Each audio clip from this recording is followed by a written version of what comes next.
It's The Secret Show, and I think we're actually on the air right now, Mark Sargent. Are we on the air right now? Yes, we are. It's good to be back. Yes, it is. Episode number 214 of The Secret Show is on the air. And hello to all in our live chat. We'll come and visit in just a little bit. I'm Patricia Steer, and of course, that is Mark Sargent. A lot has elapsed since, well, it's been less than a month, of course, but it seems like in Flat Earth time, it's been 6 months since we last did a show. Why is Flat Earth time different than regular time? It is because Flat Earth, in fact, I've been reading emails today. As you know, I go get a ton of emails. Flat Earth is an obsession. And in any obsession... Wait, it's what? Wait, hold on. Let me just check and see new videos. Hold on a moment. Hold that thought. Okay. Since somebody, 5 minutes ago, there's been 15 new videos. But I digress. Yeah, I know. As a matter of fact, funny you mentioned that, because when you type in like Flat Earth right now into YouTube... And I've got there's an interesting article I should probably mention on this as well. And you sort by upload date, right? So normally if you just click on the filter, you're coming at 4.7. But if you sort by upload date, as of this morning, it's getting ridiculous. It's at 19.8, which is 19.8 million relevant search hits, which is massive. Which is pro and which is con, which is all. But you compare it to other things. It's being mentioned in other things that have nothing to do with Flat Earth. I subscribe to this channel called Vegan Zombie, and it's these two young guys. I think they're in Canada, if I'm not mistaken. And they sit around and do reviews, like we're going to review these vegan cheeses, and they're just chilling out and with their vegan t-shirts on and testing cheeses and making a pizza. And they were making a pizza and putting different types of vegan cheese on it, and then they said they were going to make a little map on top of the pizza so that they'd be able to tell which cheese was which, so that when they did the taste test, they could say what they were rating. Sure. And they said, look at the pizza. Is it a round earth or is it a flat earth? Out of the blue. It's not a Flat Earth channel. They never talk about Flat Earth. And there's another vegan channel. I guess I watch a lot of vegan channels. It's called Happy Healthy Vegan, and it's a husband and wife, and the guy's name is Ryan. And Ryan was doing a regular, everyday vlog that he does. And he was wearing a NASA shirt. Now, He doesn't ever talk about Flat Earth or NASA, but I guess it's cool and hip or whatever. And so I made a comment about liking his video, and I told him to ditch the NASA shirt. So Flat Earth stuff, or globe Earth stuff that Flat Earthers pick up on, like NASA shirts, those little gems are hidden in videos that absolutely have nothing to do with Flat Earth. It's everywhere. Right. Well, that off-Broadway play, which is coming out this month, called This Flat Earth. Mm-hmm. Now, I finally got a hold of the script, and the script, it doesn't have anything to do with Flat Earth, other than Flat Earth is an impossible concept. So the topic is actually about a school shooting, of all things. It's like kids reacting to a school shooting, which is odd considering we just had one. Weird. I know, right? Since being involved in Flat Earth opens your minds to all sorts of things about school shooting. Yeah. Do jet airplanes carry fuel in the wings? Yeah. Are there forests on Flat Earth, et cetera, et cetera? So it is, as I've mentioned to you before, one side effect of Flat Earth is that it opens your mind completely to where topics you never, ever would have broached before, you now are.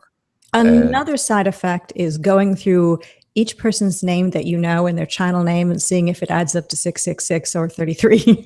Oh, yeah. Oh, yeah. Lots of people are into gematria now. Yeah. Lots of people are touching on subjects. Well, you remember when No Forests on Flat Earth came out? Oh, yeah. And it's like, if you would have brought that up to me 3 years ago, I would have been nut job. But what if somebody brought up Flat Earth to you? Well, 3 years ago, you kind of were into it. Well, we'll say 3 years ago, though. For most people, it's 3 years. Would you have also said nut job? I mean, you were into Hollow Earth. Yeah. I would have. It just because I casually glanced at that Cesar video in 2014, kind of like, German guys look nutty, but it's not terrible. I don't remember seeing the pictures of ships, those old ships with the mast over the horizon. I don't remember consciously ever seeing those things and laughing at it. But I'll bet, just like all of us, we did at one point, because those images really are everywhere. There's an article, I have to mention this, sorry, there's so much content we have to cover, but there was an article written recently, this goes into the whole obsession thing, because as you know, conspiracies have been kind of getting hammered on by the mainstream media. And there was an article done, and I'm trying to find it. If somebody finds it before I do, please let me know. But it was by an ex-YouTube employee that was saying why YouTube tends to recommend conspiracy stuff. And he mentioned Flat Earth by name more than other people. And he said that the algorithms, one of the biggest thing that the algorithms pick up on is minutes watched. And minutes watched, as you know, for Flat Earth is much different than somebody that's trying to eat 3 boxes of cereal or do a hot sauce challenge or something like that. Or a Tide Pod challenge. Yeah, there you go. Which we've got coming up in the second part of this program. Wow, outstanding. I'm all for it. Thumbs up. So people, Flat Earth videos go long. I mean, like my Flat Earth videos, my channel right now, I think I had 8 point something million minutes watched in the last 30 days. That's a lot, right? And there's a lot more, and multiply that by a lot of channels doing Flat Earth.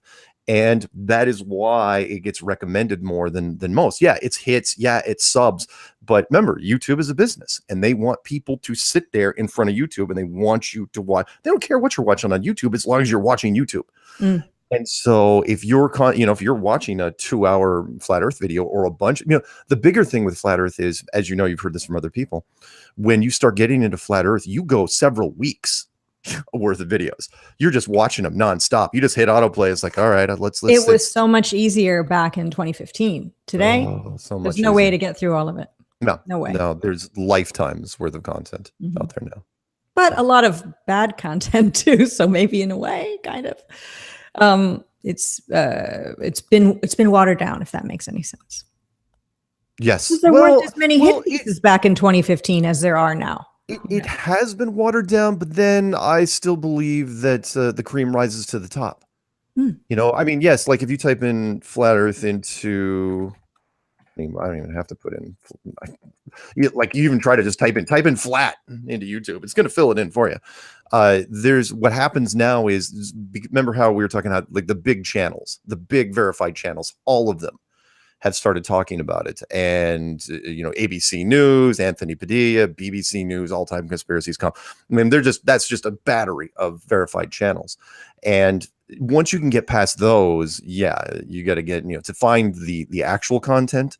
It takes a little while now because you've got major channels that are reporting on the topic, but that doesn't necessarily hurt us because the exposure that they gave us in the first place gets people. It's it's the teasers. You're looking. That's like, wow, a lot of people are talking about this, and so you do have to go through a few pages before you find the meat of it. Do you remember the channel Learn of the Jesuit Order? I think everyone does. Yeah, around for a while. I remember that. Okay. He did lots of NASA busting videos, and then he came out about the ISS, right? Specifically, and then he came out and kind of took it all back and said he wasn't really quite sure. Yep. Then his channel went down, then his channel came back up. And the other day he made some kind of a video kind of making fun of Flat Earth. Right. Asking for proof of Flat Earth. Okay, so he could be trolling, or maybe now he believes the ISS is up there, or the ISS is potentially real and the Earth's a globe. So really, what is his channel about?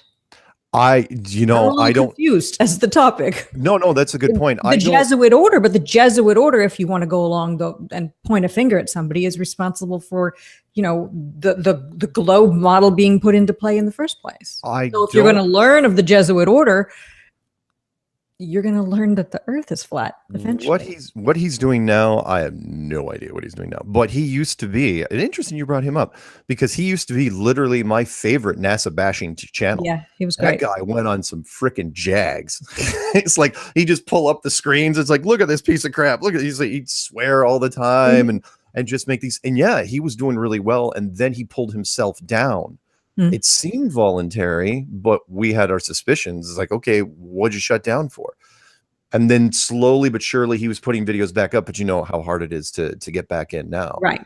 If any of our channels go down, there is no possibility of immediately going back up with whatever your sub count is. It just doesn't happen like that. It takes a long time, if ever, to get back whatever you originally had. And I'm not saying Learn of the Jesuit Order is a bad guy or his content's bad. I'm not saying that. I'm just saying I am confused by where his head is. Yeah, I hear you. Hey, while we were kind of talking, the peanut gallery, he helps out all the time, apparently. People He, wonder who the peanut gallery is, and I've heard someone say, "Is that Mark belittling somebody that they're peanuts, they're nothing?" It's a friend of Mark's, yes. and this person just sort of makes little comments, and Mark has named him the peanut gallery, so he doesn't have to say the guy's name. And I know you're It's not old enough to wonder. remember who the actual peanut gallery is, but the peanut gallery was the kids that would sit in the stands at the Howdy Doody show Oh yeah, it's back Howdy in the day. Doody That predates us, and I mean that's I old think school. my mom watched the Howdy Doody Yeah, show. that's like back in the days of the original 50s or something, right? Mouseketeers and Andy Griffith and Leave It to Beaver. One of the original Mouseketeers, I guess before they became what they are today, which would be the people that end up being Britney Spears or pushing the agenda forward, all this kind of crazy sexual, creepy stuff. Yeah. But if you think about my mom, you told me that when she was young, all the boys liked a Mouseketeer named Annette. I think it was Annette. Annette Funicello. Was it Annette Funicello or was it just Annette?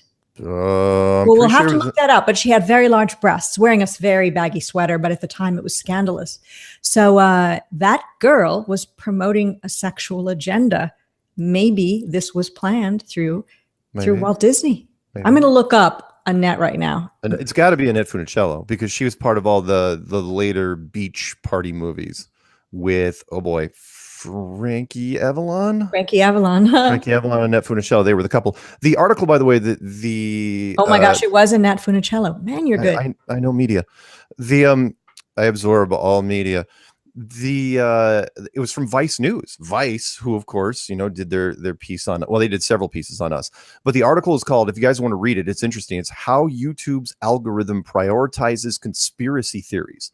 Literally, that's the title of the article. Huh. And he was saying that he was working on stuff all the way back to 2010. And it says YouTube was programming its algorithm to optimize for one key metric: keeping viewers on the site for as long as possible to maximize watch time. And because Flat Earth, it's self-perpetuating, we generate huge amounts of content, which in turn, YouTube says, well, it's trending. Let's recommend it to people and more people watch it, which, and then the whole thing just turns cyclical. So that's an interesting article. If you guys want to watch it, the segment for this, there was actually a video segment on this that ran March 5th, just a little while ago, on Vice News Tonight, HBO, the same people that came down and talked to us at the conference. You know how everyone's been worried, it's gone in waves, but there's a current worry about getting your channel taken down if you talk about any specific events that may or may not have been real, et cetera, and name names and et cetera. All of that has caused what did they call it? The Adageddon? No, that wasn't what it was called. Oh, no, Adpocalypse. Adageddon's good too. Adageddon's good too. But the Adpocalypse. Yeah. Well, I did notice today when I set this video up, it's just after 5 p.m. Central Time, and at around 4 p.m. Central Time, I put it up, and I noticed already before the video began, it had the monetization sign put to yellow flag. It's not suitable for most advertisers. Hello, we haven't even made the video yet. So immediately, bam, because Flat Earth is in the title. Right. Not suitable. Why? That's well, you can be. Don't worry about that. Oh, I'm not worried about it at all because you just appeal and then they go through it with a person instead of a robot. But I think it's very interesting that they will flag a Flat Earth video that doesn't have anything in the title other than The Secret Show, Mark Sargent, Patricia Steer, Flat Earth. Right. Why would they be flagging that video as not suitable for most advertisers? Flat Earth has been on. We've only talked about breasts once so far. So what would be any other reason for them to flag? Flat Earth Hot Sex has been one of those on the cusp titles out there. It is not still, and luckily for us, I remember when the Adpocalypse came, really hit, and me, I'm a stat nut. We only lost about 10% during that whole thing. I mean, we bounced back really quick to where we're back up, or we're at 19.8. That's rare air even for us. And every video that of mine that was demonetized, they gave it back to me monetized after I said, hey, there's nothing wrong with this video. Please review. They reviewed, came back, thumbs up, green light. Same with you, right? Yep. The in fact, I've appealed so many times that now they remember the system does learn, and now they don't even yellow flag me anymore because it's like, okay, well, he's appealed 10 times in a row, whatever it is, and he's gotten them back every time. Let's not even. So the original Well, yellow now's the time to put in the really bad stuff, Mars. Exactly. Now, all nudity all the time. No, when you get yellow flag, that's a machine doing it. Right. When you get appealed, that's a person looking at it and say, okay, maybe the machine got it wrong. And just so everybody knows this, the yellow flag does not mean that people aren't seeing it. It means you cannot make well, you're going to make money off of it, but it's going to be really rare, meaning the advertisers that are going to be on that video are going to be the bottom of the barrel advertisers. Right. You're not going to get any mainstream. You're not going to get Chevy or Domino's or Sony or whatever else. You're only going to get. You're going to get the Suzanne Summers shake weight or something. Exactly.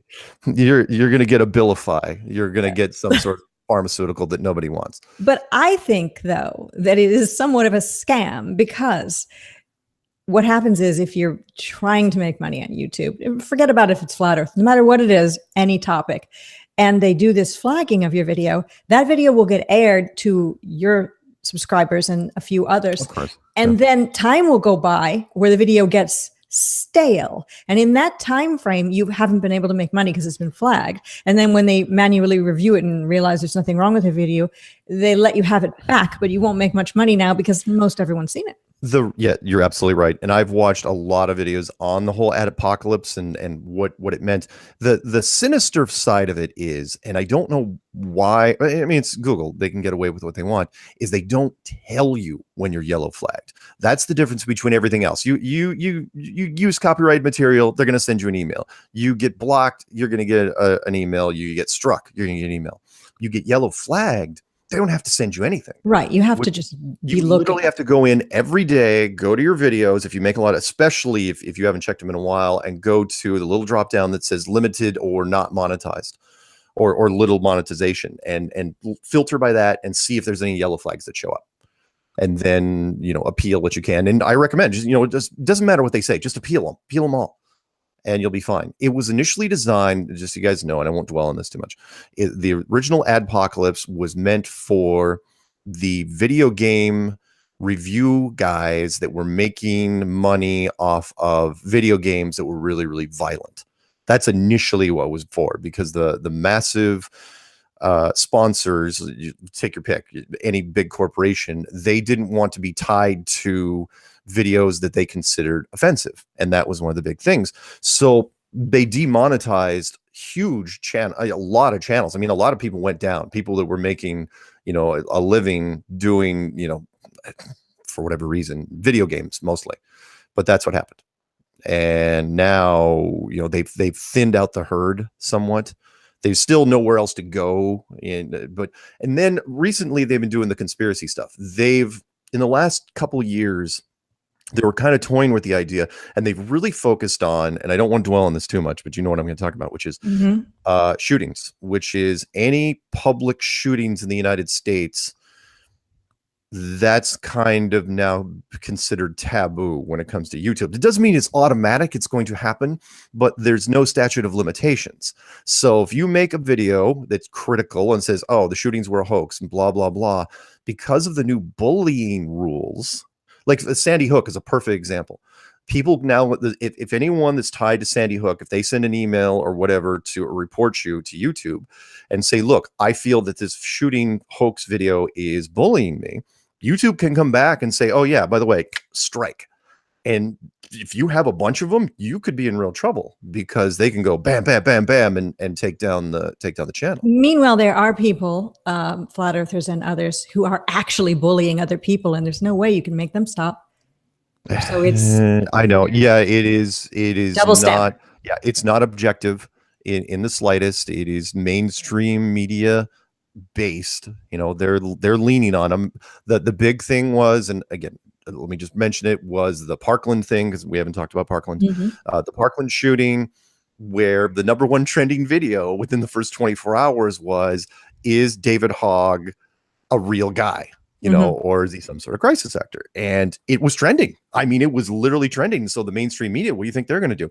They're going to run the story, and then all of a sudden YouTube, their lawyers like, holy crap, you know, because they were getting hit hell for running, you know, making this like, okay, why is this trending? Why are you letting this trend?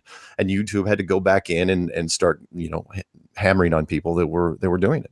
So it's not fair, but it's, for me, it wasn't much of a big deal because I focus on flat earth and flat earth only. And you guys can run whatever you want. I'm not saying you shouldn't run stuff on hoaxes. Just be careful, because YouTube is. So a tip would be, don't put in the title of your video something scandalous, even if that's actually your subject matter. That's what they go after. They're not going after the content as much, that what's inside the video. They still will, though. So a little bit, even if that's what all your video is. But if they really, that you look for the title, if it's blatant, it's in the title, that's what they go after first. They go after the surface level stuff, because that's what people click on. People click on stuff based on the title.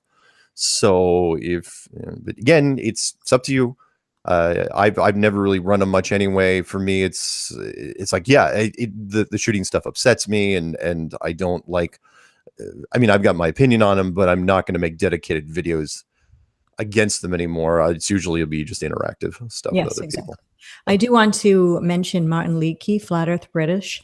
His channel is on pause, I guess, based on some YouTube regulations, and he has another channel that you can subscribe to called Flat Earth British Filtered. So look that one up and subscribe to Martin Leakey that way, because his current channel, as far as I know today, isn't operable, and he's been putting out some great videos. So I want to give Martin Leakey a thumbs up and a plug, because he didn't deserve the strike that he got. I remember a long time ago, he got a strike because he was in his backyard with a friend of his, and a neighbor was playing a song on the radio. Oh, and it picked it up? Yeah, it picked it up.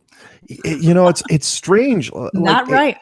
It really varies on, copyright music. 99% of the time you can use, me. I mean, I've used more copyright songs than I can count. And I've used a little bit in promos, and they give you a warning right before you're ready to make it public. It's not even a warning, though. It's just to let you know. It's like, hey, you're not going to get the nickels for this. Right.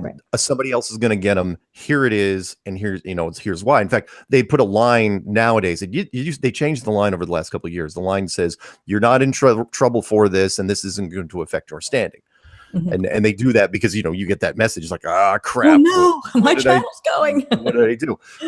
They won't. Most of the time, you won't get hit for songs. So anyone that gives me crap says, "How are you getting away with copyrighted songs?" It's like, no. You can use copyrighted songs. You're just not going to get paid for it.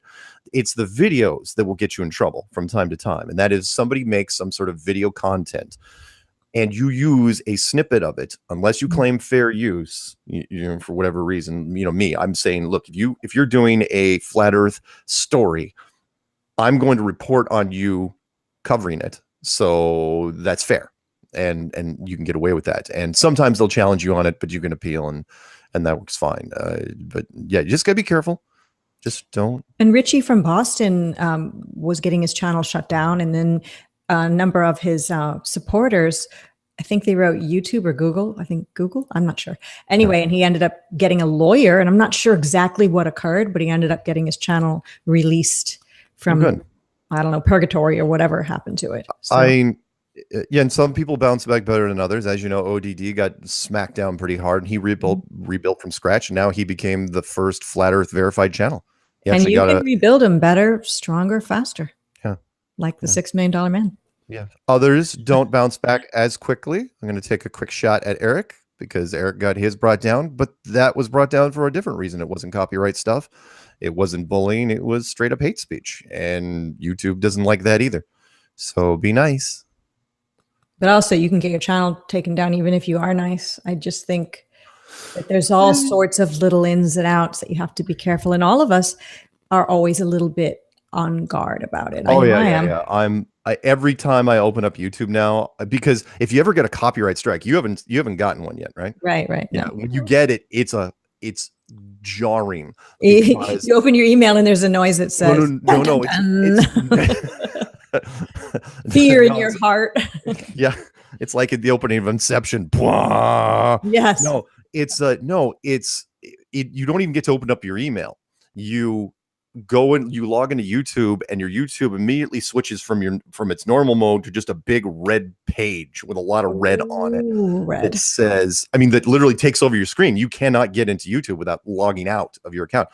And it says, look, you have a copyright strike, and you have to go to copyright school, which is so lame. It's just totally after school type of writing like on the driver's black. education school. Oh yeah, it's no, write this 100 times on the blackboard type crap. Where they list you a bunch of questions. It's just like, stealing is wrong, the equivalent of that. It's like, agree? Only if you get caught. Exactly. It's like acquitted. No. So you have to go through that, and then they tell you, it's like, and one strike, that's fine. It's a 3 strikes system, and you get 1 strike and but 1 strike is that when you can't live stream? No. 1 strike, you're fine. 1 strike is just 1 strike. It just says, hey, you get one, you're fine. This is a warning. This one's on the house. Yeah, this one's First on the one's house, free, kid. but don't do it again. Now, if you get a second strike while the first strike is still in effect, because the strikes fade away. It's kind of like gaming. The strikes fade away. So 3 months, I think, right? Yeah, 3 months unless you appeal it and get it turned over. And I've appealed stuff and gotten it turned over in little as a few hours, depending on who you're working with, or a few weeks if they're just going to drag your feet. But if you get a second strike while the first strike is still in effect, your live streams are shut down. You're limited to, I think, 15-minute videos like you were when you first created your YouTube account. And you're really crippled, in that you got to be on your toes. And then if you get a third strike while those other 2 are in effect, well, then you're done. And then your appeal process is much more difficult. I've also heard that they can strike you on videos that you've made private or that you've deleted. All right. You can be struck, from what I've found is, from my experience, me, I like to ride the line from time to time, is that they will strike you on videos that are still in your system, either public or unlisted. Unlisted, not private? Not private, because if it's private, it's tough to even find it now. And deleted, I've never seen that. I've heard this. Now, of course, that's not to say that once you get struck, and that's the first thing YouTube tells you when you get in there, is if you get struck on a video, even if you delete it, then it doesn't matter, because it's like, look, we saw you, we saw you do it. So therefore it's on record. But if you delete it before, let's say, here's a perfect example real quick. Let's say, somebody's going to report you on a video. They write you and say, I'm going to report you, blah, blah, blah, blah.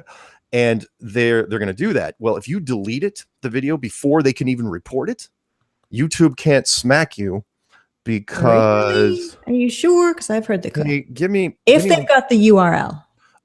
You gotta go. Cover for me. I'll cover for you. I will go into the live chat. See, I've heard that they can get you. I have no idea. But speaking of people who've got copyright strikes and their channels taken away, Russian Vids, his channel is still gone, but he's going to be my guest on Friday. Today is Wednesday the 7th, so it's going to be Friday the 9th of March, 2018, Russian Vids and I. Now, I've already interviewed Russian Vids. It's on my channel, but this is just going to be another kind of conversation, not really an interview, just us discussing things and hopefully not going too far with any of our discussion. It is really tough because, you want to talk about all these things, especially with Russian Vids, but you got to walk the line. So anyway, hello to Felix. I don't know if that's Felix I Am with a new name. No idea.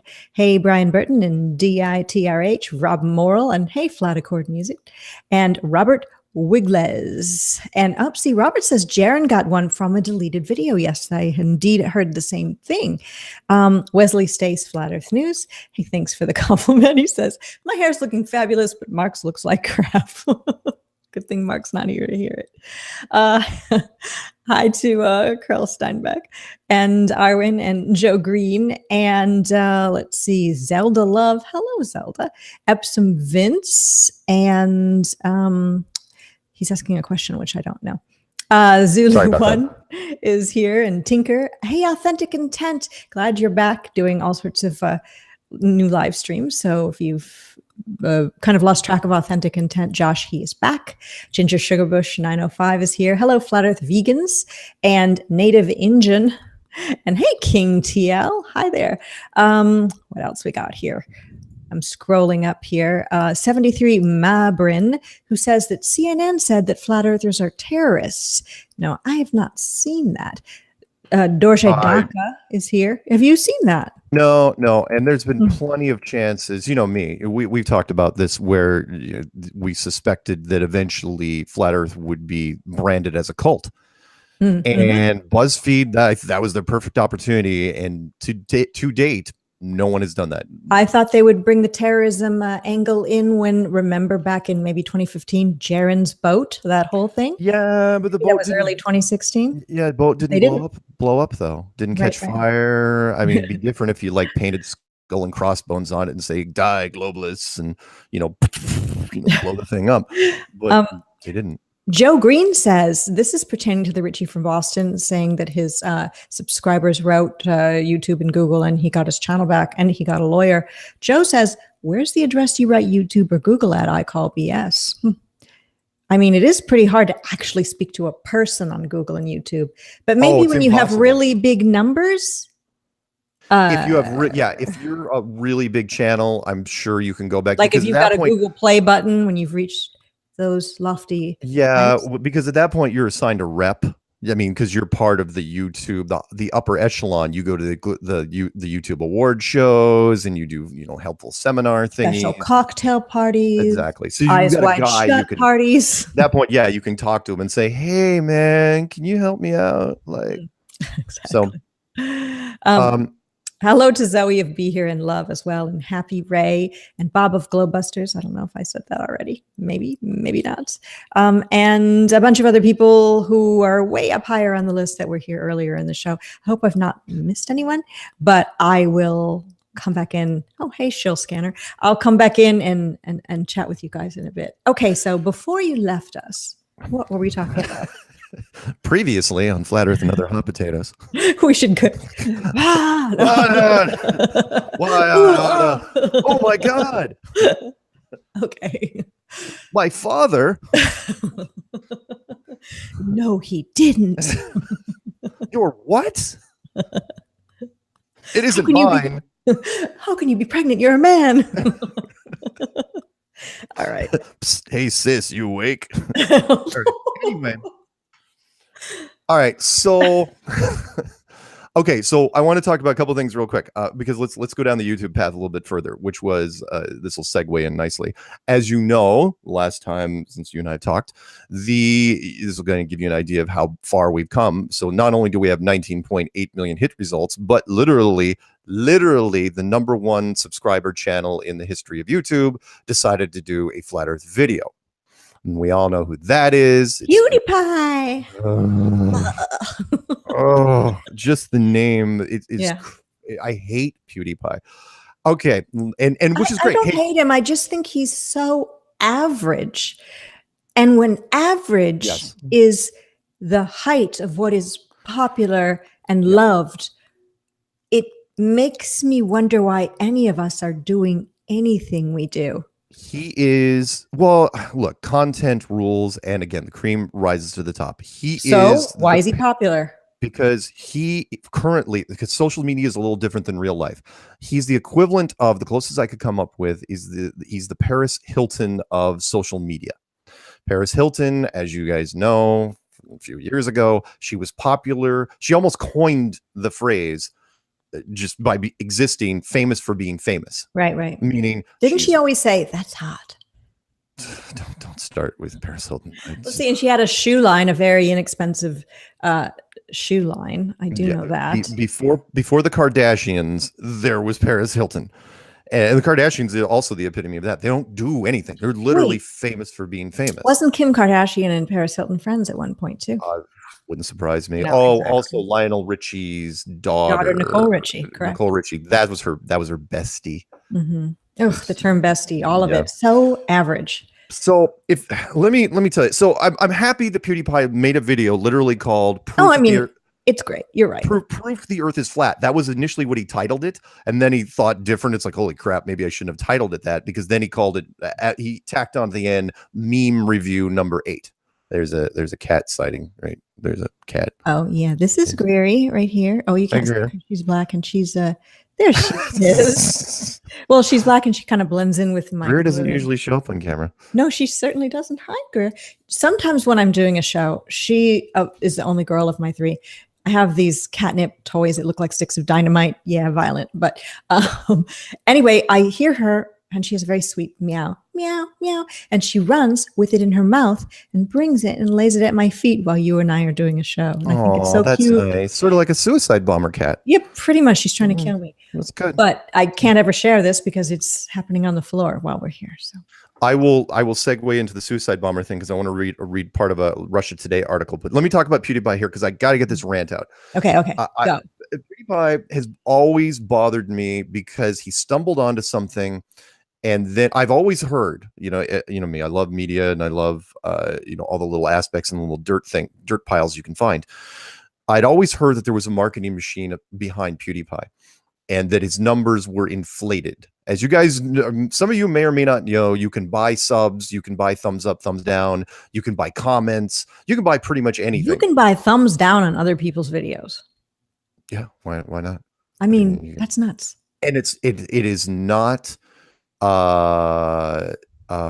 expensive. You can spend, if you have a couple of grand, you can really do some damage. Why is it allowed? Why isn't it allowed? Who's going to check? It's allowed. Okay. It's allowed because there's no way to monitor it. There's no way to prove it. So the cutting edge of technology has gotten to the point where we can't stop stuff preempt. We can't be proactive about it. We've got to be reactive to it. Like sniping, why is YouTube and Google allowing that? Well, they're not allowing it. It's just, there's just no way to prevent it. So yeah. So he makes a video a few years back, let's say 5 years ago. I think it was 2012 to be honest, and his timing was perfect. He didn't even do anything. He just recorded a video of him laughing at a Minecraft zombie that it was getting stuck in a Minecraft tree. Now I love zombies and I love trees, but I hate Minecraft. Minecraft is not even a game. It's an 8-bit editor. I hate it. But he recorded himself just laughing. I don't know. He was high or drunk or whatever, cackling like a little girl, laughing at this thing. And I got a few million hits. That reminds me of that Dope Fish guy. Yes, very much like Dope Fish. When he was laughing at Flat Earth and for a very, very small time became the #1 Flat Earth video. And then he tried to do it again with other videos. And he was like, got nothing. Yeah, it's like, okay, so who gave you that? And I've never even seen Dope Fish in the list. He's been buried so far down. So what I think happened was this. The marketing machine, it's cyclical and it works, which is, okay, you get paid, let's say, we'll use today's numbers. You get paid about $1,000 per million hits on YouTube. You take that money and you invest it and you buy more hits, right? And those hits get you more money. So you get some of your money back and then you just keep pumping more money into it. And your subs go up because, as you know, social media, it's called social relevance. It's one of the forms of persuasion, which is you can do this. You know how it works. All you have to do, you want to open a new restaurant, fine. Open a new restaurant, hire some people in a velvet rope to crowds for hire or something. Yeah. And eventually you're going to get legit people on the edge of those crowds going, yeah, I heard this place is amazing. We got to absolutely get in there. But eventually somebody's got to go into the restaurant and eat because, you got to have some sort of content. Well, by that time, what he had done was he generated enough subs to where people were subbing to him because they felt they would be left out if they didn't sub to him. It's like, you roll by him. It's like, wow, he's got 5 million hits and my friends are subbed to him. I might as well sub to him too. And you don't know how many are legit and how many aren't, right? So he keeps pumping up the numbers to where you know how many he has right now, right? How many subs? No, how many? 61 million. Now, that's a lot. That is a lot of freaking subs. But here's the part. But thing is, it's so far above even the biggest mainstream stars that it doesn't make sense. Meaning, the closest mainstream, like someone you've heard of to him is Justin Bieber. And he's got half that number. He's got like 30 million. And Justin Bieber, as you know, has done a few things. Right? He's made a few albums, and I felt bad the first time I ever heard Justin Bieber was a room full of interns in my company. And I go, wow, that woman's got a fantastic voice. Hey, I And thought Michael Jackson when I was a little girl. I heard him on the radio and thought it was a girl. yeah, So yeah. And Justin Bieber does sound very feminine. And of course, the interns were just and looks horrified. very They're feminine. going, oh, how dare you speak of him like that? He's The Beeb. Canadian. He's a treasure. And it's like, whatever. So, but the point is, and below Justin Bieber, you've got Taylor Swift and Katy Perry, and like he doubles, like he's got Taylor Swift and Katy Perry's numbers like combined, right? There's no one even close. There's nobody at 40 and 50. It's like him. That's all there is. And I don't care how many of his videos you watch. I've tried. It's like he's got no content. Yeah, I've tried to watch too. Out of the 5 forms of art that are out there, right? Everything 2D, I'm sorry, pictures, sculptures, music, dance, literature, right? He does none of these things. He does none of them. He comments on a few. Funny? He's not funny. Okay, is he attractive? No. You've seen the beard he's growing lately? Intelligent? I look better than him right now. Is he intelligent? No, I mean, smart enough to be making a fortune. He's not even American. Not like that matters. Well, for entertainment purposes, it does. Most of the entertainment icons are American. And the ones that aren't, we make American. You're from Australia, fly up here. From South America, yeah, get Shakira in here. Nobody, we bring them in, then we transform them. The point is, okay, and let me end on this because I don't want to rant on him too badly, but just for the heck of it. And his name, the name is horrible. Yeah, it's a video game reference. Pew pew, laser gun, pew pew, PewDiePie instead of cutie pie. Laser gun. Get it. It's dumb. But okay, here the last thing I want to mention is this will give you some perspective. So you watch the video right before the flat earth video that he did. And he's selling, and you get when you're looking at his channel, like like all the things like discussion page and about and all this, there's nothing filled in. People are discussing PewDiePie. I guess no. I mean, we're discussing PewDiePie. It's like he's not even promoting himself inside his own channel. It's like about. It says I make videos. Literally 3 words. His he subscribes to no channels. His playlists are minimal, and in his description page, literally the first line is "Buy my chair." Right? He endorsed a gaming chair for like $300. I've seen other people with this chair. All right, so not many. The logo is right on the chair. Yeah. I've seen this chair on other people's channels. $399. Supposed to be very comfortable. Whatever. It's $399, and in his last video before that one, he was saying that if I can sell 100 more, I can get into another bracket of royalty. But he's basically saying he cannot get people to buy his chairs. And it's like, look, 61 million subs, even 1% of that is 600,000 subs. He can't sell 100 chairs. That's literally the first line of description. If you have 60 million subs, you should have. So what you're saying is he doesn't have 60 million actual real subs. No, he doesn't have 60 million subs. I don't know how many he has, but he has. He's a paper tiger. He's a shell. There's nothing there. He doesn't do anything. He's literally a marketing creation. That's all he is. He doesn't.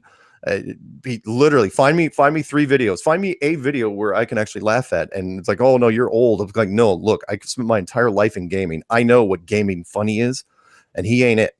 He's literally popular for being popular, and unfortunately, his marketing company, the company that's pumping the money, they can't back off now because like they've gone too far. They can't stop. But aren't they very pleased with him, their investment? Well, he makes money, but he's not. There's no secondary thing to it. He's not getting endorsements. They tried to put him in a television show that failed. There's nothing. There's no content. I mean, if you have that so much, he should be on every talk show every month, or doing commercials or something. He should be all over the place, and everybody knows. Apparently, it's one of those inside jokes. Everybody knows. It's like, yeah, he isn't really doing anything. No, there. There's nothing there. Seriously, same thing with Paris Hilton.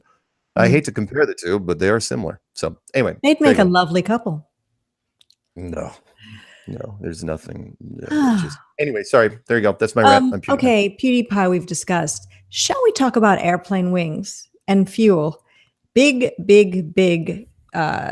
story that's been exploding on the flat earth scene. Doesn't really have anything to do with flat earth, but of course, when you're a flat earther, your mind is open to all sorts of different things. And that happened with No Forest on Flat Earth. And we have people who are adamantly one way or the other on that. And it's the same thing with this. Now, I'll tell you right up front that initially the airplane wing thing sounded ridiculous to me. That what are you talking about?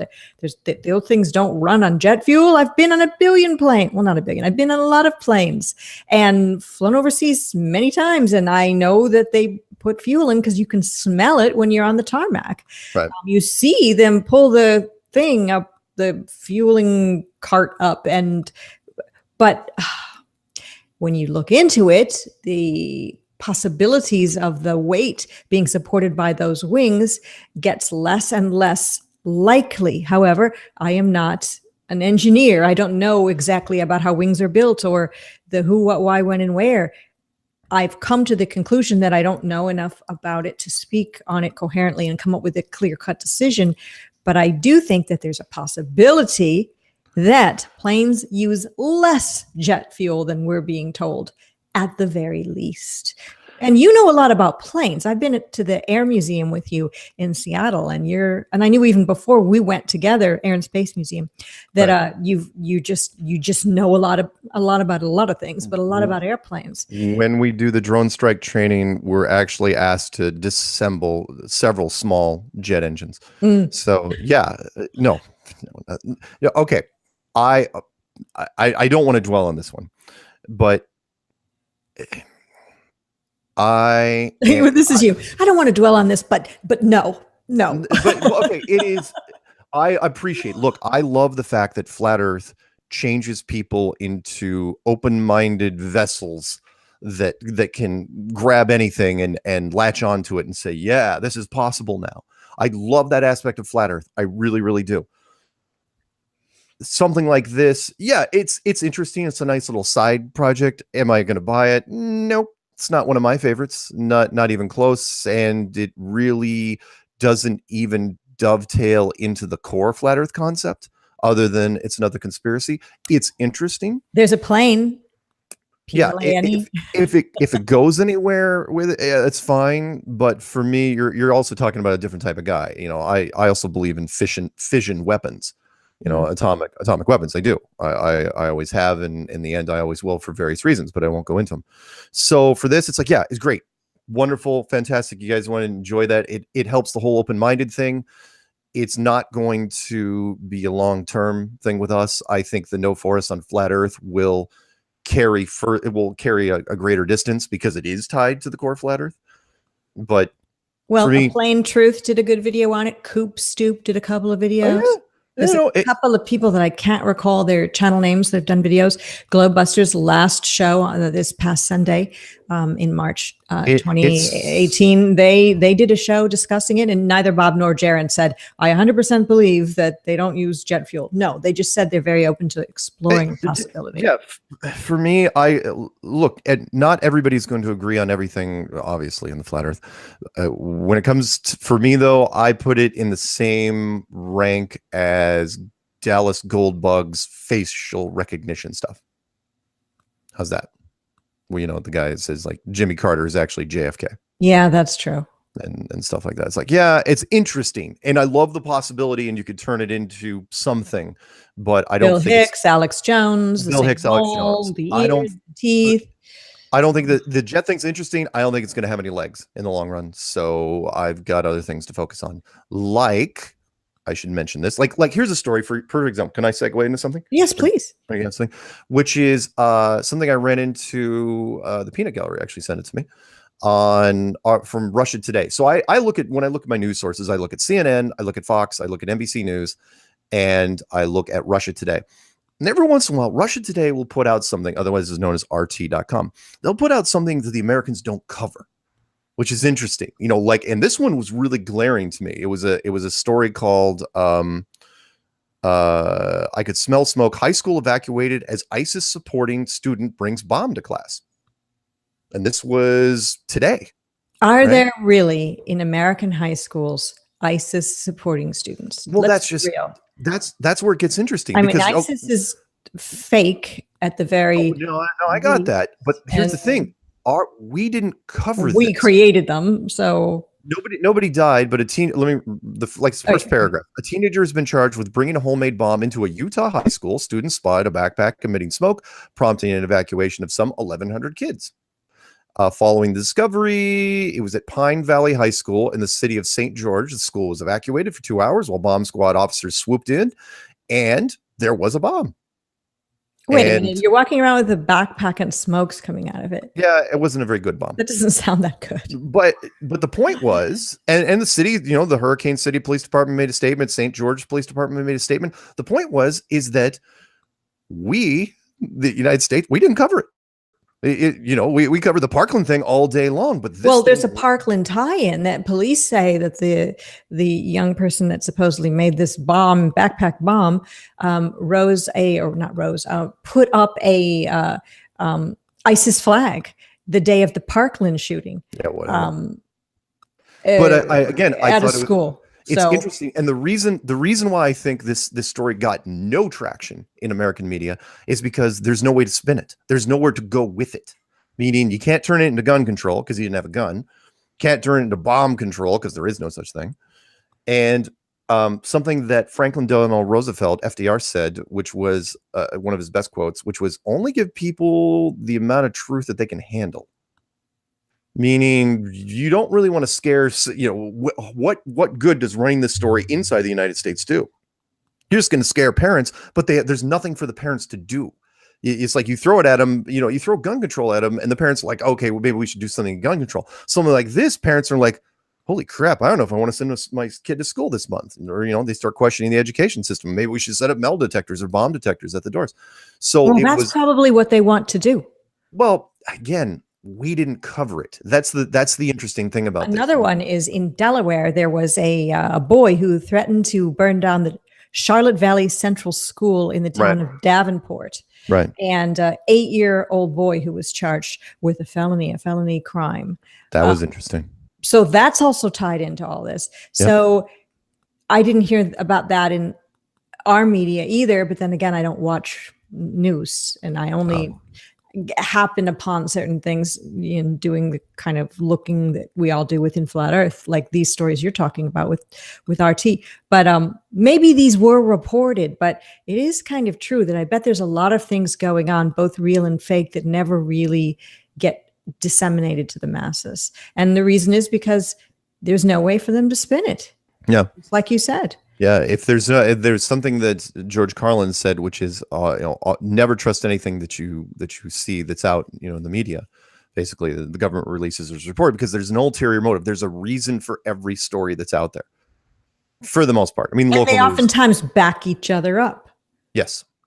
Yeah. So, just like anyway, I said about the ISIS flag being raised on the day of the Parkland shooting by a whole different youngster that had nothing to do in a whole different state.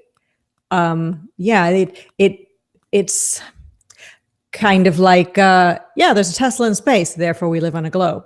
Really? There's the ISIS flag going up in a school on the day of Parkland shooting. Oh, well, that means the Parkland shooting was real. Did you have to bring up Tesla? Really? Yeah. My blood pressure was pretty much leveling out. That thing is still out there somewhere. Whatever. When I was at the Colorado Springs meetup, which I did just a couple days ago. I want you to tell us all about that. There was about 30 people there, and you spoke on stage for about 3 solid hours. Pretty much. That's crazy for a meetup. Usually I know. That sort of thing doesn't happen. I was there from noon to 5, I think. It was we took a break and I just put me up in a chair and a microphone and let me, 2 turntables and a microphone actually. Mm-hmm. And we're just talking and it was great. It actually worked out. I like the format, and I'll probably use that for some of the other things I do in the future, which was they had screens behind me, and then there was a guy on a laptop that I could point at and say, hey, look up this. Hey, look up this. And then once it was up on the screen, I go, okay, let's talk about what's going on here. And so I opened with I think 8 or 10. And you've probably seen most of them, the Tesla slides, people that put, the car with Chewbacca or Fear and Loathing in Las Vegas, or you and your 3 cats. Me and my 3 cats. That's 3 cats. And, and there was a guy, it was really wonderful because there was a guy in the audience who actually did not have any idea what was going on. He'd actually missed the entire SpaceX event.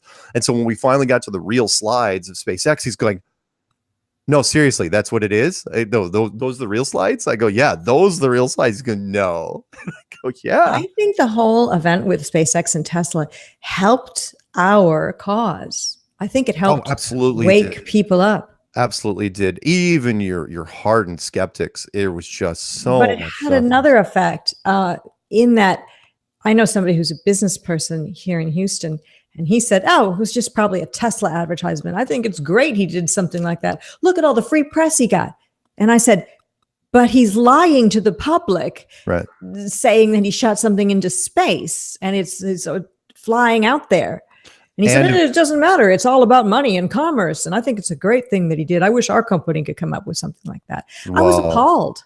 that's the funny thing, because I'm sure there were other car companies that called him up afterwards and said, But hey, this guy thinks, and many people, it's okay to lie and pretend that there's space travel as long as you're making a buck. yeah, yeah, it was awful. It was terrible, terrible. But at the same time, yeah, it opened people's eyes because there was a lot of buzz because the initial pictures were so fake looking. The thumbnails were so fake when you were sent, like, the average person on the street was sent a link and you got that profile shot. It's like, oh, what's this piece of crap? Because now the internet has gone so far that we've all received photoshopped pictures from people over the years, different memes, pictures of cats, people, things in the water, people's things in space, that when you got this one, it's like, okay, another fake space thing. And then you click on it, it's like, whoa, wait a minute, this is on CNN, it's real.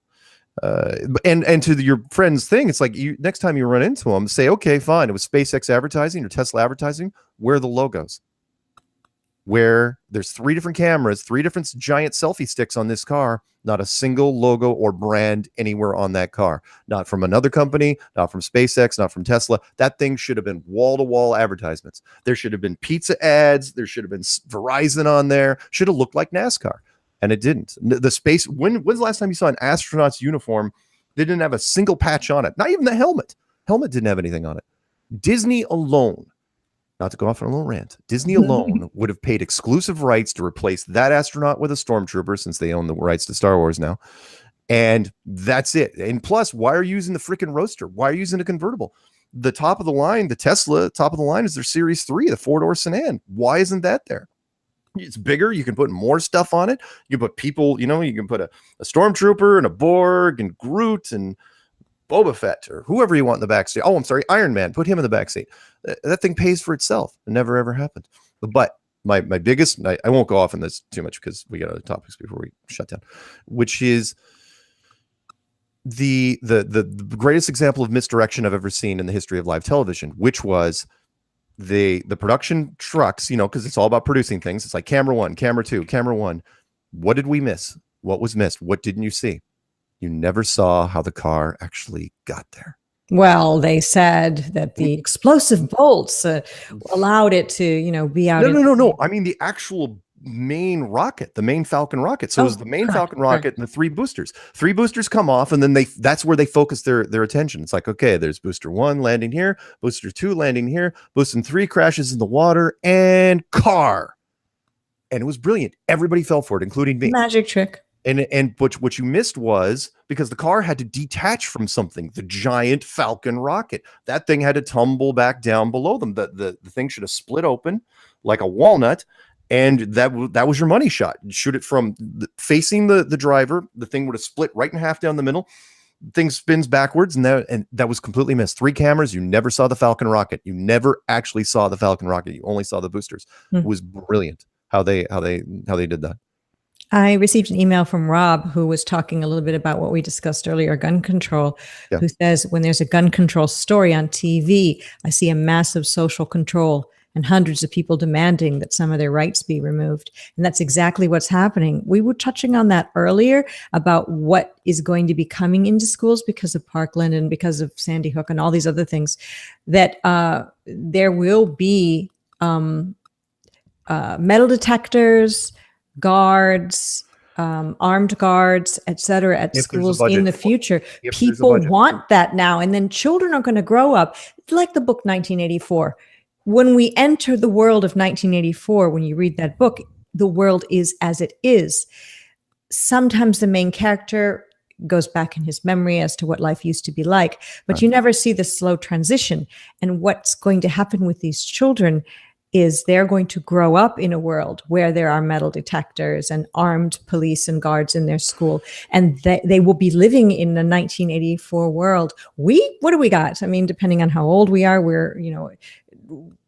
I'm 55, you're in your late 40s.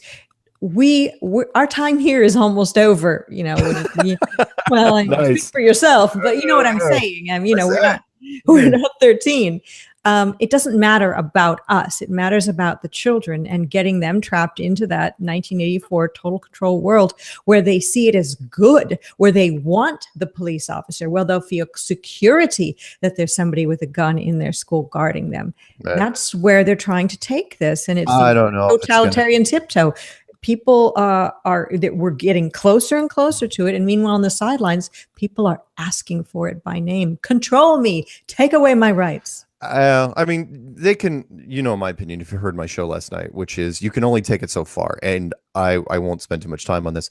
Gun control is only going to go so far because the system that set it up has built a massive foundation that's never, ever going away between the gun manufacturers. But the part, let me mention this real quick, that I think is hypocritical, because what we're talking about is media going after guns, which is, again, hypocritical because they were part of the system that set that whole thing up. They were the ones that for years and years said, oh yeah, we're going to endorse these movies that glorify, guns are cool, guns are sexy. How do you think Bruce Willis, Sylvester Stallone, Arnold Schwarzenegger, and all those guys made their money? It's not because they were quoting Shakespeare. It's because they were shooting people with guns, and guns really became the souvenirs of the movies. And so now, years later, you want to come back and say, oh yeah, we want to take back all those toys that you were collecting over the past several decades that we sold to you. What do you think's going to happen? Women are easier than that, but men, they're like, you're not taking my toys back. It's not going to happen. So sorry, you guys can talk about gun control all you want, but it's just the system it's too far along, way too far along, and going after the NRA is just silly, in my opinion. Well, I don't know if any of what's going on is about gun control. I don't really think it is. I think it's about people control. And there's a really good video by Mike Williams, The Sage of Quay Radio Hour. He has a police officer named Alex, who's been on before, after the Vegas event, and Sophia Smallstorm. So if you haven't seen the latest, or not seen, listen to the latest Sage of Quay Radio Hour video on YouTube, you definitely should, because it does discuss the Parkland thing. And actually less of what actually occurred and more as to what it's all about, capstone events, etc. Yeah. Really good stuff. I want to say hello to Amanda Daniel Bays, who had all 4 of her wisdom teeth taken out. She's a Facebook friend of mine and involved with all the same looking into truths as we all are. And just want to wish her well. And I also want to say hello to Daniel Gaynor and Judy Gaynor. They wrote me and were asking, when are we going to do another show? And I told them I'm doing this show in Russian vids, and they both just sent a nice email saying that they'll be listening. So I wanted to say hello. I wanted to say hi to Jack Frost, who wrote me as well, asking when are you going to do another show. And then he asked me about my cat, Rory. I have 3 cats, and Rory is an orange tabby, and he developed a little situation. I had people at my house and a lot of stress for the cats, but Rory's the friendliest and he loves strangers. And he developed a little habit where he would go outside of his litter box, which he hadn't really done before, but only a small amount. And I knew that meant he had a urinary issue. And I took him in, and he had developed struvite crystals in his bladder, which is something that happens with male cats. And he has some medication that will make those crystals be gone. He wasn't blocked. He's not going to die. He's fine. And playing and purring and eating and everything's all fine again. Cool. So I had a couple of people ask me about that. And one more thing, I want to say hello to Alex Aquarius. An interesting video by Alex lately. He went into Taco Bell and videoed himself asking the Taco Bell employees about the 666 and the Taco Bell logo. And, you'd think that they'd all be oblivious to it. But one of the guys he spoke to said, yeah, I know it's there. It's kind of creepy.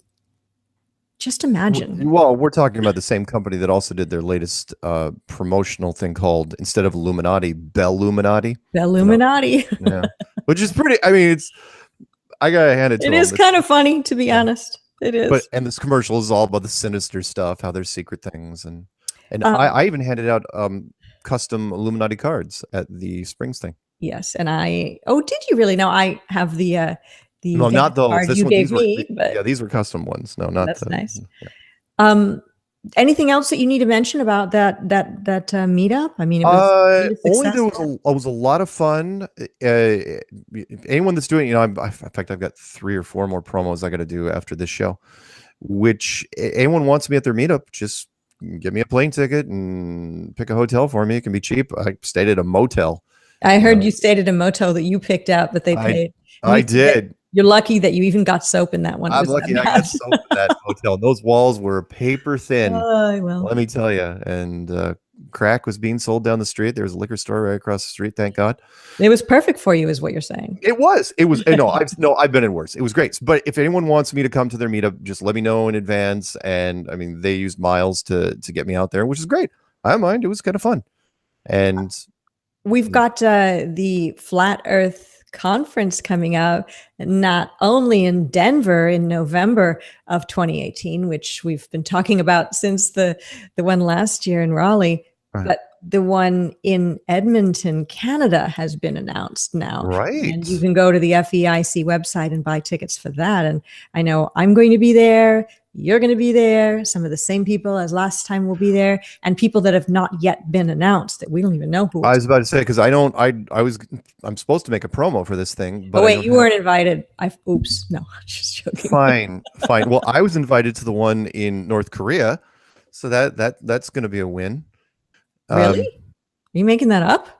Yeah, I'm totally making that up. I was going to say, I don't think you're allowed to go to North Korea, but no. Heck, if North Korea invited me, I'd probably go. Why not? Yeah, so would I. It'd be interesting, but no, the Canadian people haven't been announced. The presenters yet. Well, you and me, we know. Well, yeah, but I mean, I don't have the Robbie full D list. I'm supposed to make a promo for this thing, but I don't have the full list, and it's ways off. It's in August. Yeah. It's in August, 9th and 10th, actually. So if you're interested in either of those. And then, of course, we've got the one coming up in the UK, which is coming up in April. And that is next month from now that Gary John is putting on. And I messaged Gary John on Facebook a little bit here, there, and everywhere. And let me think. I asked him. Oh, he sent me a long message about airplanes. He says there's about 51 days to go till the event in the UK, the conference. And he says, time is zooming along. And he says, hello to you. And he asked me what I make of the plane fuel thing. And he said he contacted a pilot to get a definitive answer. And he says the pilot answered in a roundabout way, which left him a bit bewildered. So what we need are people that we know and trust, like flat earther pilots who can go and monitor the jet fuel being put in. And I would say flat earther pilots, because I would trust them to not be co-opted by somebody, and they'd be giving us the straight truth. Let me give one more. Or I could just say, just trust in Mark. No, don't just trust. Don't just trust in me. But at the same time, it's like, look, even if there was some sort of jet fuel conspiracy, what do we? Who's been? Yeah, fine. It'd be a money-based conspiracy. Well, I mean, in many cases, even globe Earth is a money power control thing. Yeah, but I mean, this one's minor by comparison. I mean, sure, it's millions of dollars. What do people not do for money, even $5? So. But who's benefiting from it? It's like, okay, so does that mean we should be paying? Pressurized air actually can be used to run planes primarily with some fuel. Then we have a form of close to free energy that's being hidden from us, and it could be used for other applications as well, like cars. Maybe. I'm not saying I believe in this. I don't know, but it's very interesting, and I know there's people that are very much one way or the other on this. It's a polarizing topic, and even talking about it, you're going to get the hate mail and the "oh my gosh, I'm glad you discussed it" mail. Right. So make your own decision, do your own investigation, do your research. I got you. We should also mention real quick, we just passed the 1-year anniversary of Kyrie Irving, who outed himself as a flat earther. And he's not stepped back off that either. He has not. He went to, now he's on a different team. Amazing what a year makes. He's no longer playing for the Cleveland Cavaliers. He was traded as part of a massive trade deal. He's now the marquee player for the Boston Celtics, which is even a bigger basketball market. And he never backed off. And when he came to the second All-Star game, where he's a flat earther, of course, they were asking him questions, and one of his fellow players was even holding up a spinning globe saying, "Hey, will you sign this for me?" And he wouldn't do it on camera. Good. He probably didn't do it at all because it's like, look, he's not going to back off. Why would he? That's his thing. I mean, he released his new shoe line has some flat earth stuff built into it. And he even had a flat earth display at his sneaker unveiling when he was in Boston. So no, he has not backed down at all. He still hasn't endorsed anybody yet, but not worried. There's an event tomorrow night being the 8th of March, 2018, where Steve is putting together a show with Robbie Davidson, a guest speaker. And I know you got the email on that as well. And it's called Talk Shoe, like shoe on your foot. I've done Talk Shoe Internet Radio. Yes, you have. Steve Harris is the founder of it on American Underground Network. So it's going to be a call-in show, 9 p.m. Eastern time on the 8th of, which is tomorrow as of the recording of this show anyway. So Robbie D is going to be the guest on this event. And I'm going to put a link in the description box of this video of Talk Shoe so that you can go check it out. Be cool to, join and listen and, support Robbie and Steve on that. So there's a guy, I don't know if you've seen it. I think it's one of those Asian copycat channels that's literally going through and mirroring every one of my 1,000. I broke 1,000 videos recently. Nice. And yeah, I guess it's a little hard to manage sometimes, but they're actually replicating every one of my 1,000 videos. Now I know they're only doing is get the hits, get the nickels. There's been somebody that's been putting all my videos together as well. Yeah. All the time. Rob Skiba's got 3 or 4. I'm just like, whatever, enjoy. Yeah, have fun with that. Help yourself. Yeah. Where was I going with this? I don't know. Couple other things I wanted to bring up. One was if you and I remember, there was a German television team that, because I've been, my whole declaration of war, taking the fight to science and said, look, you guys want to debate me, by all means, let's get somebody. And a German television team tracked down a physicist at Georgetown. And then they came to me, but he wanted it very, very structured. So what happened was, did he want like sword play involved? And yeah, it was kind of bare chested. It very These much are my rules. like Gladiator. I tried to pick the name Spartacus, and they said no, that was taken. So no, what he did was they wanted me to do 5 questions on video. Pre-recorded. So I would ask 5 questions. They would send him the video, and then he would respond in video. And so the 5 questions I threw at him were, because they have to be somewhat scientific based. And I gave him long distance photography, which I won't go into, vacuum versus gravity, the vacuum of space versus gravity, the eclipse shadow, both ways, both the solar eclipse and a lunar eclipse, moon temperature, and the Van Allen radiation belt trap question. And once he got those questions, that was it. He folded up like a card table. Did he even message and say, no, I don't think I want to do it? Or was it just like a dead connection on a phone? He just bailed. The German television team, they were super hyped up about this, and that was it. Well, even if he had these questions, he had time where he could go through and figure out the answers to all this. Yeah. But no, he wouldn't do it. Nope. So he was out, which was perfectly fine with me. It kind of reminds me of, and now there people have asked me during certain interviews, what would be the proof that I would need to give up flat Earth and believe in the globe. And up until very, very recently, I would say, and I still think it's a good one, where it's like, okay, give me a 4K camera, put it on the side of a rocket and launch it into space. Don't ever hit pause, don't hit stop. Make sure we have the complete footage until this thing Yeah, but curves they down. could still fake all that. Yeah, but not easily. We still have What never about gotten. just measurable curvature or Well, motion of Earth? The real show the Earth is actually moving. They can't do again, that either. something that you could come up with that they could give it to you, something within means, like putting a 4K camera on a rocket or an 8K camera. That's doable.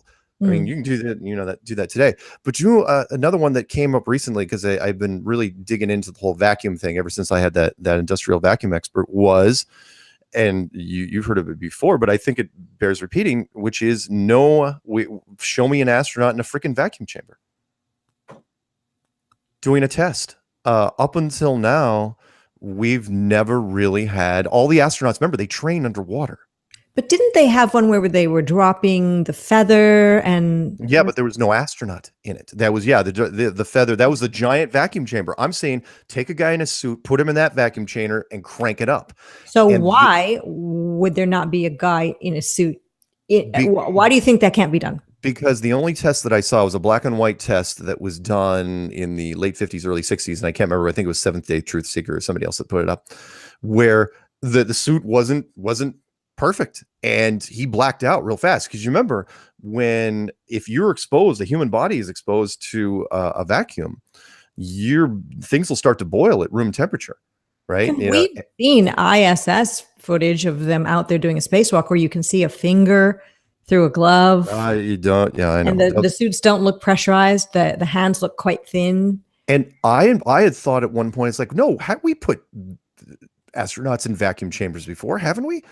And then it took me back to the movie Armageddon with Bruce Willis, when they were doing that astronaut testing stuff. And most of the stuff was done in the swimming pool. But then they put him in this room, and I remember it very clearly, where they saying, okay, we're going to make this thing into hold a vacuum, so get your helmets on quick. You'll be able to get your helmets on. And that was it. That was the rest of the scene. They never actually showed them in a vacuum environment. And I think it's way too dangerous. And what the show I was watching said, the only reason they train in underwater settings is that's the best film conditions.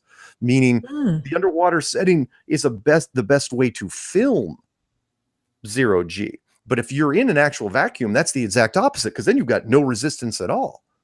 So there's no air resistance. I mean, you wouldn't be moving in slow motion. It would be just you in a vacuum. So if anybody ever saw an astronaut in a suit in a vacuum and the guy didn't black out and die, or girl, they would see the astronaut would be able to move really fast, and then that would debunk every video we've ever shown of the slow-mo outside the ISS or the moon. Oh, hell, the moon stuff is a perfect example of that. And look, not only you're in a vacuum, but you're in 1/6 gravity. So the vacuum is an ideal way to prove it. Yeah. And to disprove all the footage they've offered us ever. Because everybody has said recently is that there's too much air inside a spacesuit, and it would try to get out. So you'd blow up like the Michelin Man really, really quickly, and you wouldn't be able to bend your arms. You wouldn't be able to do anything. I mean, you'd have no mobility at all. So why haven't we ever seen an astronaut in a freaking vacuum chamber? It's like they go outside of the ISS all the time. You'd think you'd want to test that out before you actually got into that airlock. And they say, oh no, we test in the pool. That way, if there's water coming in, it's like, yeah. But the other thing, I don't know if I sent you that little video, because I'm trying not to understate the power of a vacuum, which was, did you see that video that was out fairly recently? Or I shouldn't say recently, we found it, where it shows, it was in Germany, where they took a steel rail car, a hollow, like a fuel tank from a rail car, and they exposed it to a vacuum from the inside, and the thing just crumpled up like a pop can, just went, and it's like, holy smokes. And this was, a full-blown steel container. And so you're saying, okay, what's that got to do with anything? It's like, well, again, the ISS, how is the ISS not exploding? Because that's just a thin aluminum shell, with the vacuum of space on the outside trying to rip it apart. The air's got to go somewhere, and it doesn't. The vacuum is a really interesting concept where science, I don't think, has a leg to stand on. Interesting. No astronaut tests, no structural rigidity tests. Remember my industrial valve and seal guy that called up what, a year and a half ago. Mhm. He goes, look, the ISS cannot exist the way it does. The reason why submarines can even survive down below, way down, is because they're really, really thick reinforced steel. And yeah, it's like, yeah, if you took that submarine and put it into space, you'd have a chance, right? But you're just putting a hollow, aluminum toy up there. That thing should just shatter into a million pieces. Not to mention the spacesuits, which shouldn't be able to function at all. Interesting. I wonder if at some time in the future this ever will be, and they'll ever be able to figure out a way to make it something passable for them to fool us. Yeah. If anyone wants to look up the video that I'm talking about, I'll punch it up real quick. I think all you have to do is go in and type in power of Positive thinking. Yes. It's a Tony Robbins seminar. The power of vacuum, and I think it's called, railroad tank car vacuum implosion. It was done 9 years ago. It's got like 1.9 million hits. It's only 20 seconds long, and it is devastating how fast it is. Meaning the second they applied the vacuum, it's not like, Hollywood where things break down and, it's like, you have time to actually recoil and scream. This thing instantly was destroyed by the power of the vacuum. So again, how does the ISS pull it off? How do spacesuits pull it off? That's got to be my new test, because you could do it on the ground. Forget about putting, you know what? For me, I'm going to reclassify it. Forget about the 4K camera on the side of the rocket, because you can do this anywhere. Just get a guy, put him in a vacuum. Think that spacesuit will hold up? Let's see. You willing to go in there? Yeah, that's the thing. Nobody in their right mind would be willing to get on, I don't mean top of a rocket literally, but in a capsule at the top of a rocket and have fuel ignited and be basically sitting on the top of a pile of liquid explosive. No, who? Name it. No, nobody. Sorry, no. Even Mad Mike wouldn't do it. No, he definitely wouldn't do it. Funny. But anyway, I think it'd be great. So if I run into an astronaut, if I get a chance to talk to another one, that'd be the first thing. Have you ever worn your suit in a vacuum environment? And they're going to say, they'll probably say, well, I did it when I did spacewalks. It's like, really? So you could do it down here? We could see that. But you'd have to have an independent somebody there, because, all you have to do is to fake that, how easy that would be. You just go, have them step into a chamber and say, well, it's a vacuum now. But you'd have to have something else there to kind of prove it, like get a balloon, like a balloon that's barely inflated at all. Because if you put that in there with a vacuum, it would detonate. It would just blow up really fast. You'd have to have some objects in there. You couldn't just say, it's like, oh, look, this match went out. No, it's not enough. I'm watching the live chat and I see a couple of people maybe 5, 6, 10 minutes ago were saying that there were glitches where I would rewind. Do you know what I'm talking about? You and I have seen this before on videos. What, a glitch in the Matrix? Yeah. Like you saw a cat and then you saw the same cat? Is it the same cat? That's actually even happened on a previous video of you and I. My cat jumped, remember? And then it jumped again. It jumped again. And that was so Matrix. That was so great. But they were saying it was happening within this. And I realized that I had left my Wi-Fi on. So I turned my Wi-Fi off and I'm actually hardwired into my system. I'm not even sure why I had the Wi-Fi on. I would do it. I know what you're talking about. It's been probably a year since we ran into that. Yeah, but some people were saying it happens here on this channel. So anybody out there, is it okay now? Testing. I don't know. I'll check with Trinity and Morpheus. Okay. I'm going to say hello to Joey Sylvie and Danger Man 5. Also Scuba, Dracula, Effie Hamilton. Hey, haven't seen you in a while. And Bling Bling, the VS of the ISS, and Len Mooring. And some very interesting conversations going on about vacuums. And pretty much echoing what you were saying. Chris P. was saying that your show was a good show, Mark. Hello, Travis Cloud. And what else is going on here? Bob of Globebusters was talking about their show on Sunday, and they pretty much showed the different weights of the wings and what could be stacked on the wings. If you haven't watched that Globebusters, it really was a good one. One of my favorites, actually. Hello to Lenny from Canada. Who else is here? Chief Crow and the Flat Earthworm says, peace on the plane. Love his songs. Yeah, me too. I like the I'm in a Cult one the best. I've used that multiple times. In fact, no idea why I love it. My license plate compilation. Yeah, it's a good one. Although, you know, somebody could not understand the lyrics and think that actually they're saying that we really are in a cult. I think it works either way. Yeah. I think it works. You can say, well, you know, you're in a globalist cult and you're not woken up, or that we're in a cool cult. I mean, we haven't been labeled a cult from the media, so heck, we could label ourselves Just and some see if flat Earth haters say we're in a cult, but whatever. so that's a t-shirt waiting to happen. You know that, right? Flat Earth cult. Gosh, no, please. Oh my god, you get like a cartoony Jim Jones picture on the back. And then in the back of the t-shirt, just say free Kool-Aid. Oh my god, you don't even have to use Jim Jones. Yeah, you just use in fact, you could use the Kool-Aid logo. Ask me about free Kool-Aid. Ask me about free Kool. Oh, that's awesome. No one do it, please. No one do it. That's awesome. We should totally do that.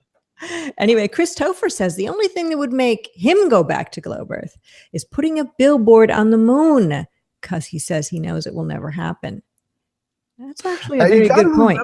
That the thing with Tesla, with Elon Musk is, well, Elon Musk's car is that was just the first part of a bigger operation. Remember, the only reason that rocket was even happening was because he still says he's going to send 2 tourists around the moon. Wasn't that supposed to happen in 2017? No, it's supposed to happen now, actually. 2018. In 2018, but it's not going to happen. Of course. So they're going to, and remember, this is unless it's completely, you know, Hollywood movie studio stuff. There's no way. I'm sorry, you can't. But people believe the Tesla was real. Really, not as much. People were believing it. Not as well. Of course, they were. Some look at the comments on some videos. Oh my god! Well, that's because the mainstream media was feeding it to them. But in having a mannequin and a car, that's easy. That's a cakewalk compared to what their next step is, which is you're talking about 5 people in a capsule going around the moon and back. How in God's name are you going to try to fake that? There is no, it'd have to be completely pre-production. You can, I'm giving you guys tips if you want to pull this off. I'll give you my crib notes right now, which is it's got to be completely pre-production. You have to fake the live stuff. You cannot do anything live except for maybe the rocket at the pad, maybe. You've got to find some sort of emergency to disable the cameras, most of the cameras on your way to the moon and back, and turn it into an Apollo 13 remake. That's the only way you're going to pull this off, to where you've got a system meltdown and then it's like, oh, are they going to come back or not? And then, you know, they do a whole MacGyver thing and they make it back. But that way, at least your camera is disabled. And then when you get back, you say, okay, we'll never ever do this again.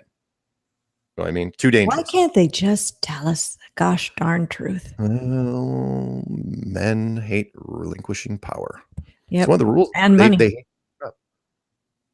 Yeah. And there's money to be made. Mm-hmm. That's right. Elon, I'm sorry, I just hate him so much. The name Elon and the last name Musk. It sounds like a really, really bad cologne sold in a gas station in the middle of nowhere. The quote, which will live in infamy, which is a quote in itself, is, you know it's real because it looks so fake. Mm-hmm. One of the worst quotes. You're drawing attention to the fact that it looks so ridiculous and the color palettes are off, and you only have 2 layers. You have the car layer and you have the earth layer. Disney could have done better effects than what you had up there. So anyway, so he's supposed to do that this year. That's the big thing, is they're supposed to be doing that. Getting 2 people around them, even though we don't know who these people are, we don't know who the pilots are, we don't know where the capsule is. Weren't they saying that it was going to be autopiloted? Oh yeah, if they go down that drone technique. Well, you know what? I mean, even the Tesla, that's, you got a mannequin, so I wouldn't put it past them to say, why would they? The whole thing is so ridiculous that whatever they're going to do is going to be ridiculous. Would you get? No, people won't even. You've heard me say this. People won't even get in a plane unless there's pilots in it. We can do pilotless planes right now. We can absolutely do this. We could have all the pilots, because we do this with, use the drone. I've seen in the movie Airplane the autopilot. He had fun. Mile High Club.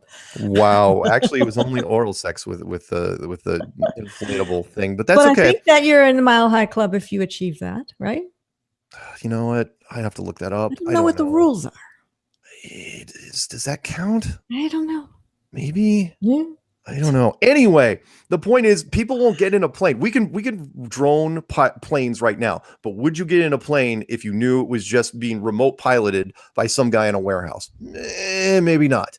So multiply that by, I don't know, the moon. No, nobody. That would be, If something went wrong, they'd be completely on their own. We can't even get self-driving cars approved yet. The self-driving car thing is, I think, an agenda that they're trying to push in some way as well lately. Well, you know what the big hang up there is, don't you? With self-driving People car. want their freedom. People want to be able to do what they want to do when they want to do it. That's one big hang up I've got. That's one Plus of them. the lack of personal control. That too. But even if I'm a bad driver, I'm a good driver. But even if I were a bad driver, I still think I would be a better driver than somebody else.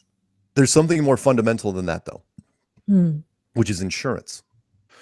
Oh, for example, your robot car gets in a crash with a normal guy. Who's at fault? Because that guy is going to say that obviously the normal guy, not the robot. Well, exactly. He's going to say that something went wrong with the robot car, right? Yeah. And they're going to have to go through the black box, and then eventually you'll have robot car versus robot car. Both crash, and then it's okay. Both people are sitting in the back seats. So they're completely. So that point, you're going to have to analyze black boxes, and then it becomes a big software issue. You're going to have software engineers in the courtroom discussing what went wrong with the cars. Who wins that argument? It's a logistical nightmare for the insurance. So are they going to have the self-driving cars insured? And do you have to, you would no longer need a driving license? That's just it. There's too many little nagging questions that would, of course, there's some people, it's like, driving cars, you don't ever have to, one, it would kill the cab industry, but well, Agenda 21, part of that is getting people back to the inner cities in very small places, kind of like tiny houses, but something like that, where you don't need a car, where everything is right around you, where there's movie theaters and entertainment and everything within walking distance. And many people would say, oh, that sounds easy and carefree and all of that. But really, they've got you. They've got you totally controlled. You have no freedom anymore. There's too many. I'm sorry. There's too many unknowns. Let's say somebody's chasing you in a robot car, or you're in a robot car and somebody's chasing you. Can you override a robot car and say, look, you got to get away from these guys, they're coming after me? Or can the powers that should not be cause your robot car to crash and you die because they want you dead because you know too much or something? Yep. And if you're going to go down that road, look into the generic hackers. If once you get a hacker that can figure out how to mess with a robot car, oh my God, think of the chaos. Kids would eat that crap up. They'd film it. They'd be like, oh, watch this. Look, that's a fuel truck over there. Oh, wow. There's too many little, you can talk about the cars like they're, it's basically the Minority Report. That whole city was robot cars. But everything. The Minority Report was a really good movie, and a lot of the Minority Report, the pre-crime aspect, and all of these things, a lot of that is what's happening in today's news. It is. I agree. Anywho. Have we covered everything? Oh, I want to say hello to Sharif Shalan, by the way, and Daniel Reza, who have showed up, and Lord Nefarious. Nefarious in our show. I think we did. Kyrie, Canadian conference, Denver conference, the Springs thing, and I went to. Thanks, guys, for everybody out in the Springs. Hey, Raised by Gypsies, Mark, and hey, Cammy's here as well. So I still hate PewDiePie. And Martin Liedke is here. Martin, we were speaking about you earlier, and your filtered channel, your backup channel, and how people should sub that channel too. So, other than that, the war is going on swimmingly. We're just about finishing year 3, and if you guys don't know what I'm talking about, all you have to do is type in War on Science National Geographic, and you'll see that wonderful National Geographic cover with it says War on Science March 2015, where the cover is a maintenance guy positioning a cardboard astronaut on the moon, which was great. Wow. And, yeah, we didn't declare the war, they did. We're just gonna sounds very 1984 in a way. Well, Eurasia has always been at war with Oceania. Exactly. Until they tell you the opposite tomorrow and put all the truth down the memory hole till you don't know what's true and what's false. Hello to Validation Boy and Joe Green. Let's see. Brian Burton is here. I put a message into a chat on Skype that I was going live, and I wrote, Mark and I are back. And then he wrote, are you going to show your back in the show? I said, well, no, I'm never going to show my back because Mark, you and I both know that it's all the robotic evidence is in the back, my Yeah, back. there's some blinking lights back there that And probably shouldn't. Oh, I should also mention that I got a one of the Flat Earth University flags was sent to me. Interesting, nice. By the Peanut Gallery. It was designed by Karen B, if I'm not mistaken. Oh wow. And printed out by the Peanut Gallery's daughter. And I took it with me to the Springs and I gave it to the organizer of the meetup. Very nice of you. So he'll be spreading the word.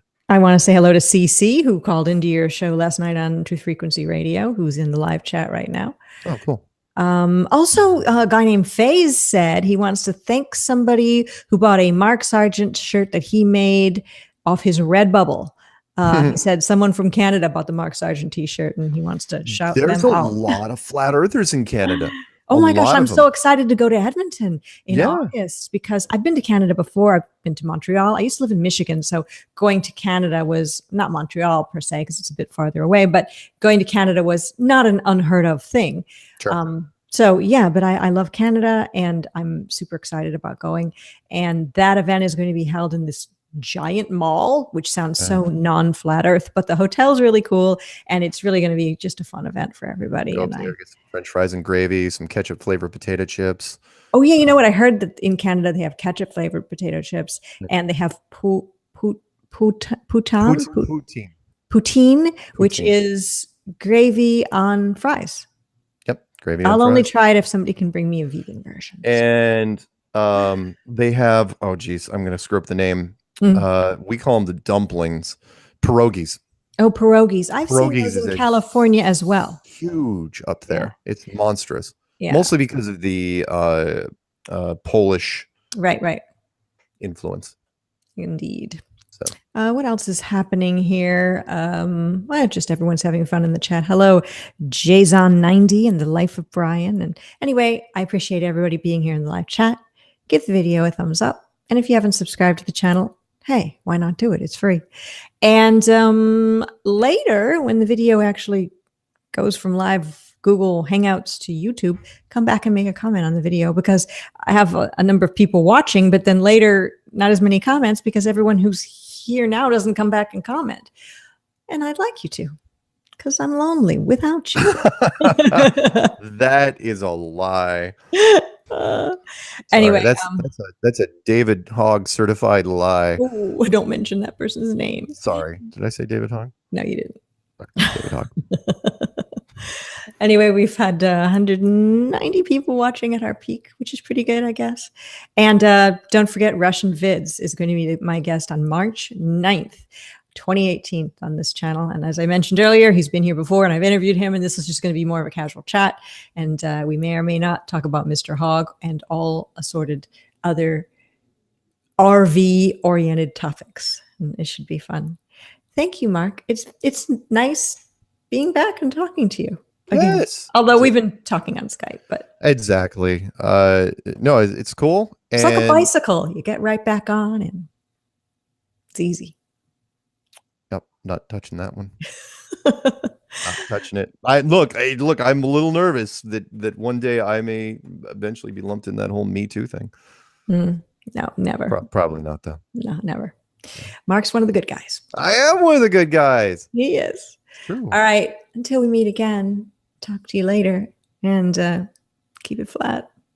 George Clooney.